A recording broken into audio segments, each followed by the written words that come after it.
Hello all, my name is Nicholas Sanders. I'm a student at Herzing University. I'm here to talk to you today about the many dangers that law enforcement officers face on a daily basis. Now, your average municipality, municipal police department for let's say a city or a county, they face an average of about well over 1,000 calls for service within a week, if not more. Now, these calls for service can range from very simple things such as solving a civil dispute, maybe solving an argument between a boyfriend, girlfriend, and everything from getting a cat out of a tree to dealing with a homicidal suspect, somebody that wishes to do them harm or the harm to somebody else. Now, due to the nature of their profession, law enforcement officers face danger on the same level probably with the average soldier deployed overseas. Now, they're equipped with a variety of training and different types of tools, but what a lot of people don't understand is a lot of the stress that goes into these split-second decisions that they're forced to make when dealing with different subjects and different people, different calls. Things can turn serious within an instant. Now, what I'm going to show you right here is some statistics. Now, keep in mind, this was before 2014 was actually over. This was more towards mid-2014.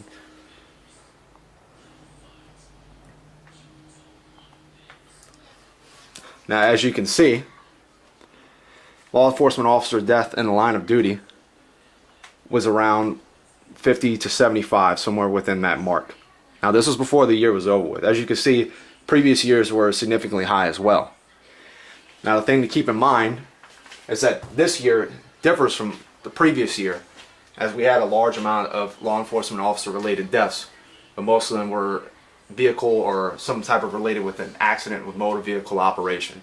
This year, however, referred to aggravated assaults on police officers, assaults with deadly weapons, knives, firearms, things of that nature. That's an alarming statistic. That means that people are becoming more, or criminals I should say, are becoming more violent towards police officers and are more willing to use violence towards them.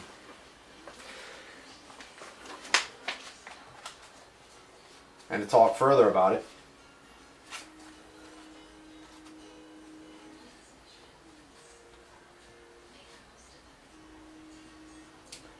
let me show you a picture of these two gentlemen right here. This is Officer Wenjin Liu and Officer Rafael Ramos of the New York Police Department. Now, these two men, as you can tell, are different ethnic backgrounds, different cultures, different upbringings. Possibly weren't even, born in the same city. Who knows? But the thing that did bring a similarity to these two men were that they both decided to take an uptaken oath to protect the people of New York City. And for that reason, and that reason alone, they died on December 20th, 2014, when they were ambushed while sitting in their patrol car performing a special assignment for the city. They were killed for no other reason than animosity towards police officers, due to the recent incidents involving the Eric Garner and Michael Brown cases. Now, these two officers had absolutely nothing to do with either of those two incidents, but yet they were still targeted because of the uniform that they decided to wear. Now, the effect has been tremendous on police throughout the United States.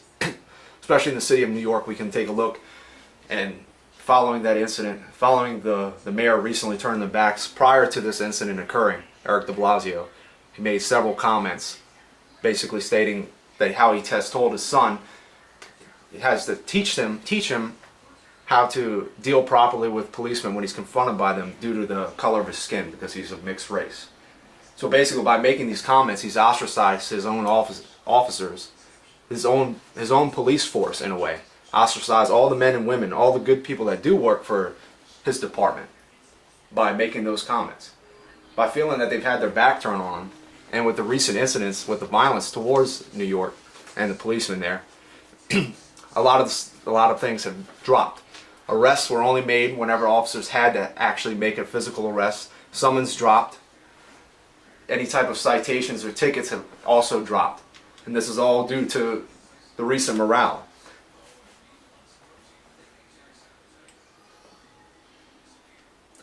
Now, earlier damage to cause some of this stuff was done in Ferguson, Missouri. There's also another individual by the name of Eric Holder, who is the Attorney General for the Department of Justice. Now, this is a person also that represents the criminal justice system as a whole for the United States. This individual also made negative comments towards police in general. He made unfounded comments that he could provide no proof or basis behind, as far as being stopped for a traffic violation in an unnamed county where he was treated roughly, what he presumed was on the account of his skin color and nothing else. And he said that he was treated unfairly, and the only reason why he was able to turn things around for him was because of his position. Now, however, if this is true or not, he couldn't provide any type of what department this was, what location this was. He can provide a time frame for when this actually happened. So a lot of people, especially officers, felt that he was making these comments just purely to gain rapport with the public by putting down the image of law enforcement due to the general animosity felt towards law enforcement officers nationwide right now. But when you get down to actuality, studies conducted by the Cato Institute's National Police Misconduct Reporting Project confirmed that statistically, only 1% of police officers nationwide actually commit corrupt acts or participate in some form of police misconduct. Obviously, this number is incredibly low. It's something that you have to keep in mind, that for every officer that does actually tarnish the badge and do a horrible thing, there's way more other officers out there that actually do the right thing and go out and perform the job in an honorable manner that never actually get recognition or mention. And the media helps perpetuate this myth also, because they never really show the good things that officers do, but they're always quick to jump on the bad things or things that may look negative at first, such as any type of use of force incident or any type of critical incident where officers expect to make a split-second decision when life or property is on the line. Now, administrative leaders are also responsible for all this animosity that's going on right now as well, because in a way they are the ones that represent their officers, all the faceless officers that work for his department, when he speaks to media outlets or when he speaks to the people, to the community. Because administrators have a twofold job. They must interface with the community, keep the community happy, and make them feel like they're protected. And two, they have to protect the officers that are deciding to serve under them, to essentially risk their life for the community and for the department. They have a responsibility to keep that morale high, because the morale is high, everything else falls into the place. Protection, service.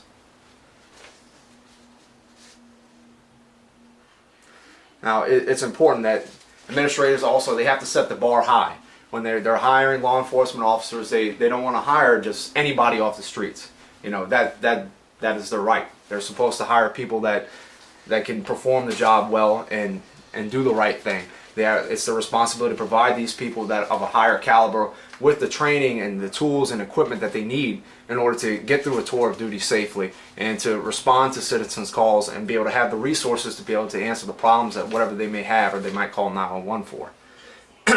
But in return for setting this high bar and for expecting this much of their officers, it's also their responsibility to make sure that they back those officers up and that they're not afraid to go in front of the community and say, hey, look, my officer did the right thing, and I have no evidence right now proving that he did something wrong or some kind of or any type of criminal act, and he has to stand by them. Okay. But overall, most important is we have to bridge the gap between communities and law enforcement. That is important when it comes to community relations and bettering a relationship between the community and the law enforcement agency in which serves that community. Now, how can we do these kind of things?